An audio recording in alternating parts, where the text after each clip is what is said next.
Bismillahirrahmanirrahim. Assalamualaikum warahmatullahi wabarakatuh.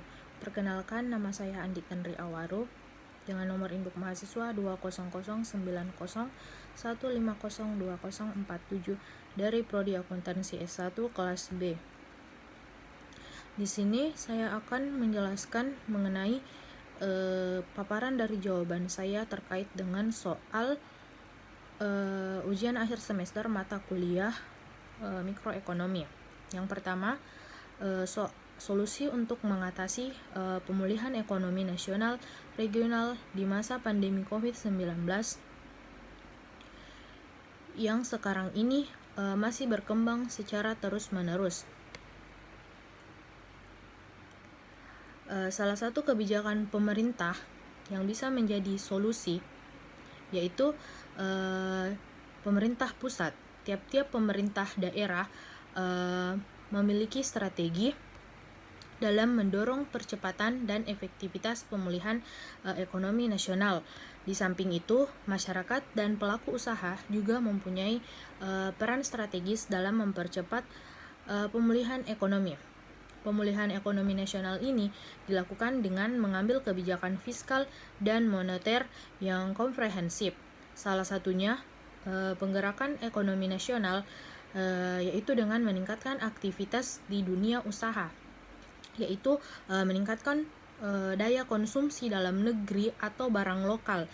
Karena semakin banyak konsumsi, maka ekonomi akan bergerak dengan cepat. Konsumsi ini diambil dari kemampuan daya beli masyarakat terhadap produk lokal. Selain itu, stimulasi fiskal yaitu penciptaan output, nilai tambah, dan pendapatan dalam perekonomian.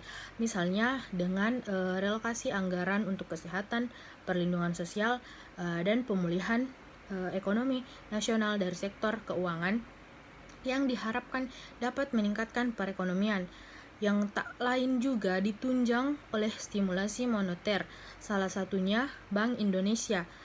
Dalam mendukung pemulihan ekonomi, di sini bank berusaha menjaga stabilitas nilai tukar rupiah, menurunkan suku bunga, melakukan pembelian surat berharga negara, dan stabilitas makroekonomi dan sistem keuangan. Tujuan dari penurunan suku bunga ini adalah untuk meningkatkan likuiditas keuangan, di mana hal ini bisa mendorong aktivitas dunia usaha yang bisa mempercepat pemulihan ekonomi nasional dan regional. Adapun soal yang kedua, yaitu beberapa masalah ekonomi yang bersifat krusial yang paling mendasar saat ini. Yang akan saya jelaskan dari salah satunya adalah harga dasar yang tinggi. Dalam hal ini secara tidak langsung, saat terjadi lonjakan harga dari harga normal itu berarti adanya ketidakseimbangan antara permintaan dan penawaran di pasar. Hal ini yaitu terjadinya peningkatan harga yang tidak stabil dan tidak memberikan ketidaksesuaian terhadap konsumen.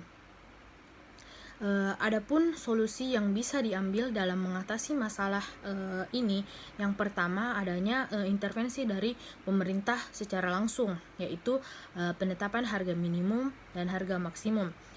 Yang pertama, penetapan harga minimum atau harga dasar yang bertujuan untuk melindungi produsen. Misalkan untuk produk dasar pertanian, contohnya harga dari gabah kering terhadap harga pasar yang terlalu rendah. Dalam hal ini, pemerintah harus menetapkan harga minimum atau harga dasar agar tidak ada permainan dari pihak-pihak yang membeli dengan harga murah kemudian dijual dengan harga yang tinggi dari harga yang telah ditetapkan oleh pemerintah. Jika pada harga tersebut tidak ada yang membeli, maka di sini pemerintah memiliki peran untuk membelinya melalui bulog atau badan usaha logistik, kemudian distribusikan ke pasar. Yang kedua yaitu penetapan harga maksimum atau harga ecer yang dilakukan pemerintah untuk melindungi pihak konsumen. Dalam hal ini pemerintah menetapkan harga eceran tertinggi karena tak jarang biasanya harga pasar di luar itu terlalu tinggi, di luar batas daya beli dari masyarakat atau konsumen. Jadi jika ada ketetapan dari pemerintah mengenai harga eceran dengan ketentuan harga ecer tertinggi, maka di sini penjual tidak diperbolehkan untuk menetapkan harga di atas harga maksimum yang telah ditetapkan oleh pemerintah tersebut. Mungkin itulah yang bisa menjadi solusi untuk mengatasi masalah ini.